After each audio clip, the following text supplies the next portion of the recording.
Nityanandam Paramasukadam Kevalam Jnanamurtim Dvandvatitam Gagana Sadrisham Tattvamasyadilaksham Ekam Nityam Vimalamachalam Sarvati Sakshibhutam Bhavatitam Trigunarahitam Sadgurum Tam Namami.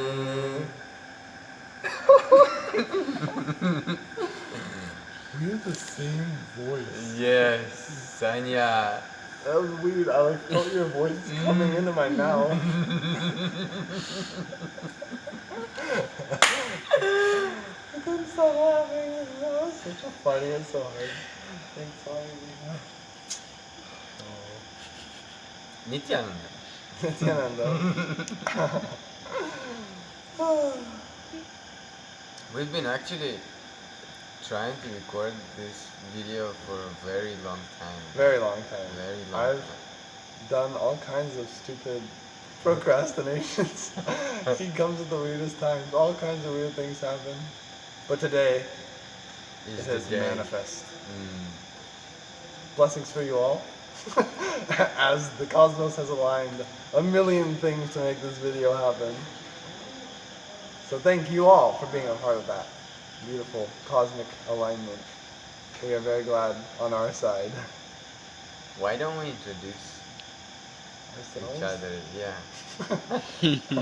I'm here with my brother, Srinitya.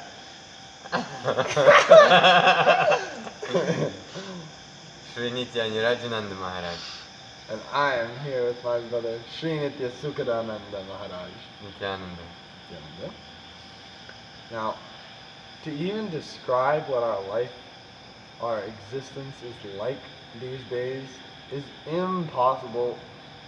Words really fail, and every turn, it just doesn't work. But we'll do our best. First off, we have just spent the last few days literally traveling to different dimensions. And not just any other dimension, not just the 5th dimension, not just the 6th dimension. This is top of the ladder, 14th dimension, Kailasha, the home of Sadashiva, the whole space where the ultimate resides. It's 11 dimension. Well, there's 14 plane. Oh, plane. 14th plane, 11th dimension. Well, we were just there. Boy. I don't even know what to say, literally. Literally. Why don't you tell us about your experience? That's a good idea. Essentially, Swamiji took us through a process where we aligned our breathing to his cosmic breathing and got taken through this process to the space of Kailash. And as an aid to our breathing becoming deep and aligning to his breathing, we ingested something called aushadha, which is essentially a spiritually energized plant substance which you ingest in order to create some effect in the body. Now this effect was to deepen our breathing. Understand, we're not doing drugs of any kind. These are all very normal plants, which is a betel leaf, neem leaf, a bilba leaf, a tosi leaf, some durva grass, and some haritaki powder. These all were wrapped up and put in our mouth, and Swamiji started the process.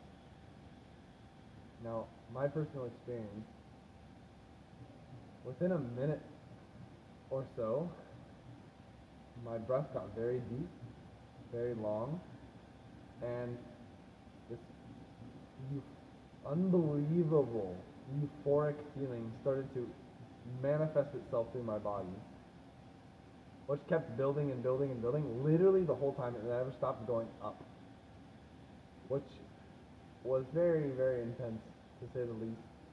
So, as it started, first thing happened was all of a sudden I found myself, my eyes were closed at this point.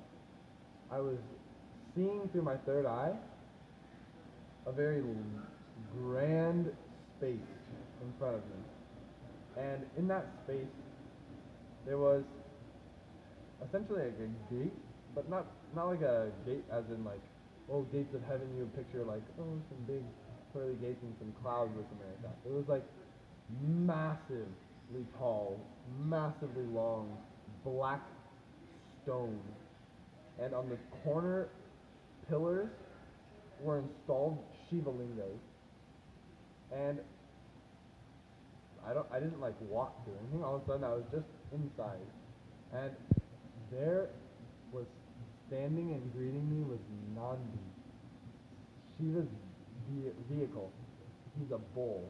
So all of a sudden I'm face to face with this massive, massive cow, essentially. White, completely white. Had dark horns, and the eyes,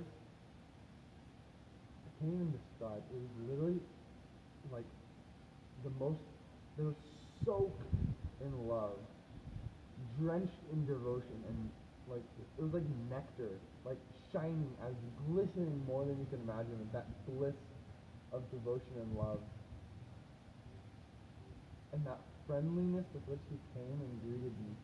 See, I can say from my experience when I was there, all communication which happened between me and any of the beings which I interacted with was 100% nonverbal. It means there was no verbalization to create the communication, but the communication happened anyhow.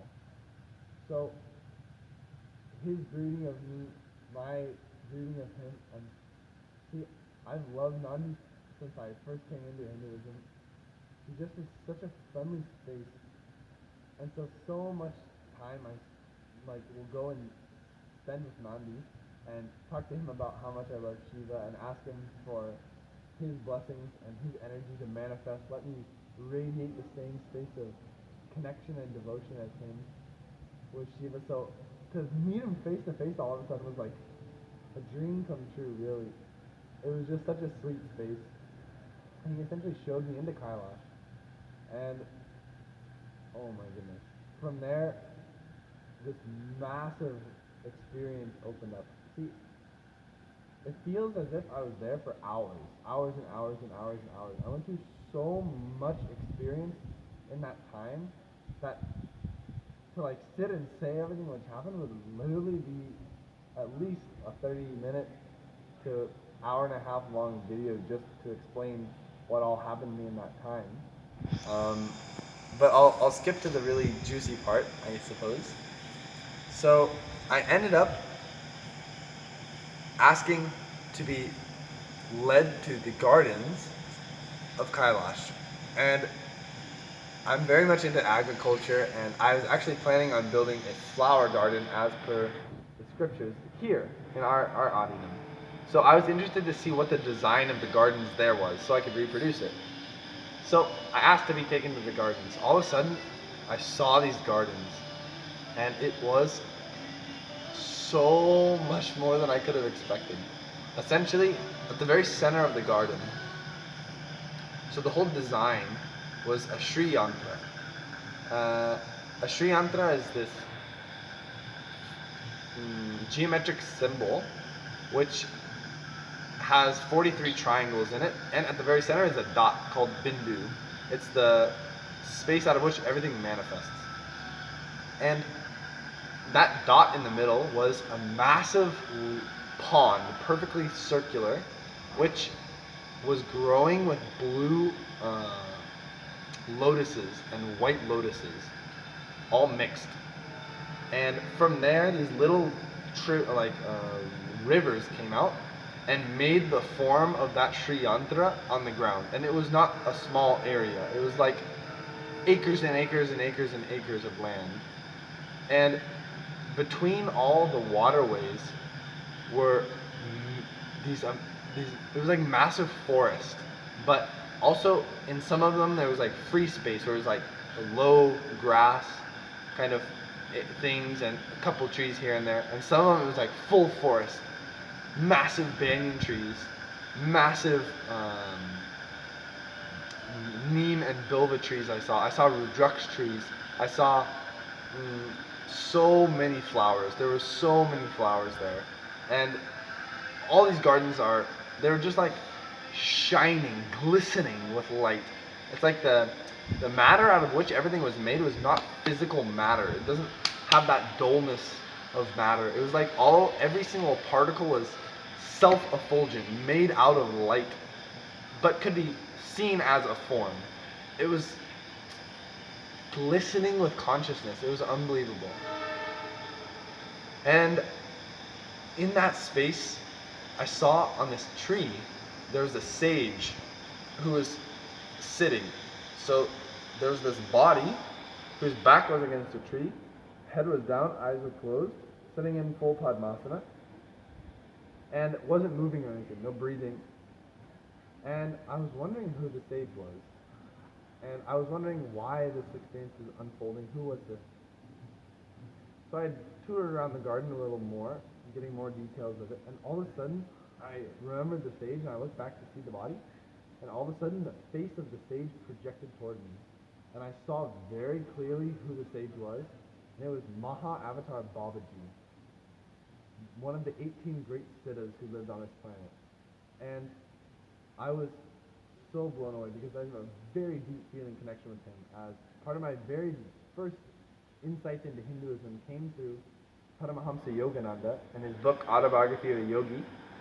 His guru's guru is Babaji.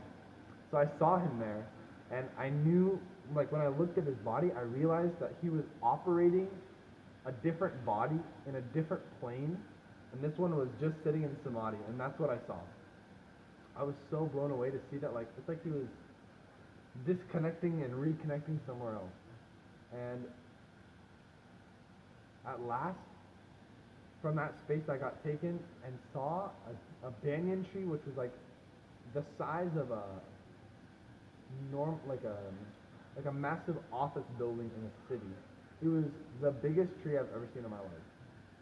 At least 300, 400 foot around, massive trunk. And at the very base of this trunk was a shining golden throne that was made out of silver and gold and precious gems and stones, and it was like blinding light was coming off of it. So much so that, I don't know how to describe it, it's like there was physical eyes and a third eye in the vehicle which I was using to get around in that space. And it's like I had to like turn away from the light, it was so much, but with my third eye I could see through it. And when I looked inside, I saw Shiva, Sadashiva, Maha Sadashiva. And he had heads on heads on heads on heads on heads on heads on heads, like infinite amounts of heads. And that was the first thing I saw about him. Every face was Swamiji, actually, my guru. And I think that might be a part of, one, he's Shiva, and two, that my relation to Shiva in this body is only through Swamiji. So that space of seeing him, it was like the most amazing connection with Swamiji, knowing that he is Shiva. From there, I realized that it wasn't just Shiva sitting there on the throne, but sitting on his leg was Devi. And I am so in love with Devi. I don't even know what to do. I can't handle the amount of feeling connection and love I have for Devi. The second I realized that she's there, I didn't look, I didn't see her. I just knew all of a sudden, oh, she's there. I could not look at her. I literally turned away. Like, I turned away and hid. It was like, moment where this I've never actually felt such an unbelievable amount of love pour out at 1 second and complete shyness at the same time. It was literally like when you're like a little kid, maybe like 6, and you have your first crush, and you see that girl, and like she comes up to you, and you like can't handle it. You're like, oh, and you get all giddy like that. Imagine that times literally a million. I literally just stopped in my existence tracks and turned away and was like, oh, I can't believe she's there. And so then I started communicating to her, and she started responding, but not like with verbalization. I don't know how to explain the communication that well with English. It kind of sucks.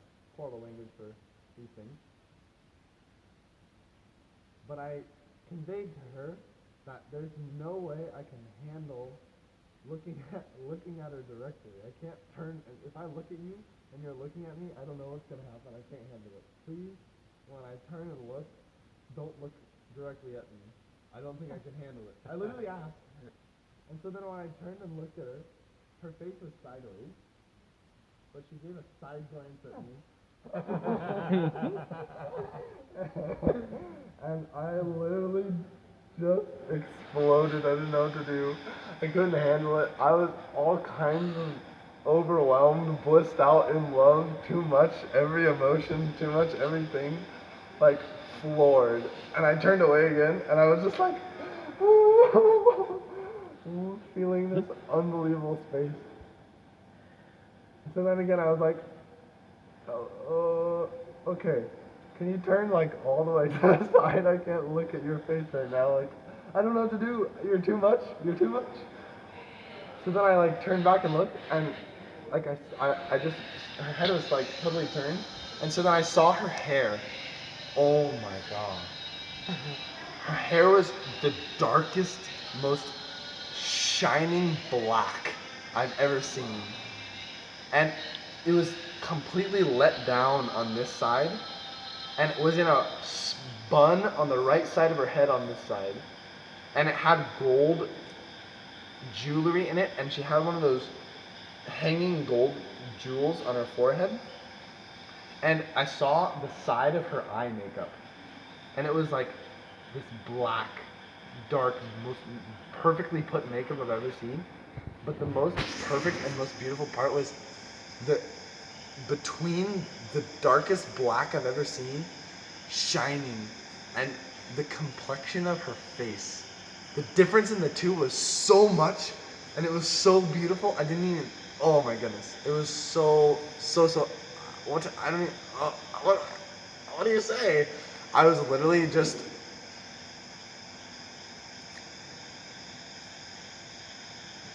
My existence. That was the sweetest, best thing ever happened. I've never ever experienced anything like this. I've never seen anything like this. I literally met the fulfillment of the love of my entire existence today. I couldn't even look at her. It was too much. Oh my goodness. Oh my goodness. And see, Swamiji said, any vision you have, to confirm that it's real and not some hallucination or something you're making up in your head, open your physical eyes. If you still see the same thing, then it's real. And when I had looked at them, and I was in that space of like, I remembered that, and I was like, I need to open my eyes and see if this is still there. I opened my physical eyes, and I'm in the hall where everyone's sitting. Swamiji's on stage, and he's doing the process. But I feel like I'm hundreds of thousands of miles away, and am still sitting in front of Devi and Shiva, seeing the banyan tree, seeing the greenery around, seeing the light coming, seeing Devi, seeing this whole thing. And I like, it's like the, how would you even say? It's like sunglasses. The sunglasses are on your eyes, but the lens itself you're not looking at. Same way, you're seeing the scene beyond the glasses. Same way, all of a sudden this physical reality was in front of my eyes, but it was like a lens, nothing more. There was no tangibility to my body. I didn't feel myself. I wasn't even hearing very well what was happening. I couldn't even hear Swamiji or the music or anything. I was just still in the same scene of this silent banyan tree, seeing them. And so I was like, it's 100% real. And so many more things happened when I was there. But that was the most profound experience of my life. Seriously, I've never experienced anything more than this. And how vivid was the whole trip? This was easily, like, see, it's like I said, this reality was like a lens, which I was looking through and seeing the other. Same way when I came back out of that space, this felt so shallow, like almost irrelevant. I don't know how to say it. It's like totally, it's still here, but I know that's my reality. So how could this all, it's like I can't put all my stake on this world. Like I know that I am sure now that every single word Swamiji's ever spoken is 100% true. Everything he's ever described about multi-dimensions and us being able to travel, and that is much more real than this, all of it's 100% true. And now it is my personal experience. So it's like the possibilities now are literally so much more than I could have ever imagined. And this was part of a glimpse program. This is not even the real program. Like, I would have given lifetimes to have this experience. Literally lifetimes to have this experience. And you can pay a little bit of money, buy a plane ticket, and do this for 25 days. If you if you don't go to Maha Sadashivoham, this program coming up in December, where Swamiji will take you to this state and all these dimensions, not just the highest one, but all the ones in between, for 14 days, for 25 days in a row, you are literally crazy. Or suicidal. Because this is much more than what you've ever been waiting for. The fulfillment is much more than you've ever thought possible. The experience is much more, and you are much more, and this is the way to find out. So if you are keen on experiences like this, or looking to experience reality as it is, this is necessary for you. Don't miss. Don't miss. Don't miss. This is it. This is it. This is it. It opens up so much. Like Swamiji recently said that all these powers that he gives us, all these Shaktis he gives us, is only like a little souvenir, like a little treat. When he opens the doors of Kailasha, when he opens the doors for different dimensions, it's like a duty-free zone where you can just go and grab whatever you want and bring back the powers you want that will be useful for your existence here. Just one thing I wanted to ask, because you had experience in lucid dreaming before. Please compare these two. Yes, okay. So, lucid dream compared to what just happened. Can it be compared? No. Okay. In short, no, it can't. Exactly. A little longer version of that. A lucid dream is like I'm playing in my own delusion. I've created the world which is around me, and I can, to some degree, do what I want here and there. But even the identity which I'm holding is so low in that space of what is possible. It's not like something's being introduced as the reality to me. It's that I'm creating something and playing around in it. And like Swami,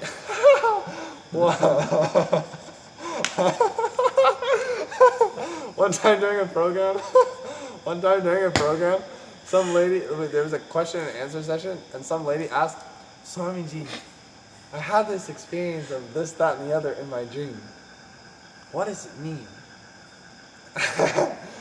and he's like, the only way I can describe that is garbage inside of garbage. And then he's like, next question. So that is about what lucid dreaming is. You create your own crap, which is all your suppressed desires and fantasies and stupidity, and it manifests as a world around you, and you use your fantasies and things to move around and do stuff in it while having a low inner image. That is lucid dreaming. What just happened is literally, it's actually beyond enlightenment. Like, people don't understand that. Even we don't understand that. Swamiji says all the powers themselves manifest from the space of enlightenment, right? Kailash is the space where liberated, completely liberated beings exist, who are beyond bondage or enlightenment. They are just in the reality of the self, the ultimate space. We just went there. If you're not in that space, you can't be there. Swamiji took us to that space, and I can tell you I felt that with every cell of my body. I was completely complete. I was completely in oneness with everything there. And it was just given like that.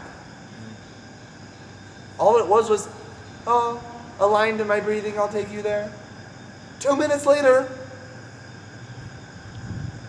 So think about what space this is manifesting out of. Think about whatever you fantasize. They cannot be compared. There is no way any of my fantasies could have come 0.00001% of the way toward what I just experienced. It was too much. So don't miss. Really, really, really, really don't miss. It's much too much.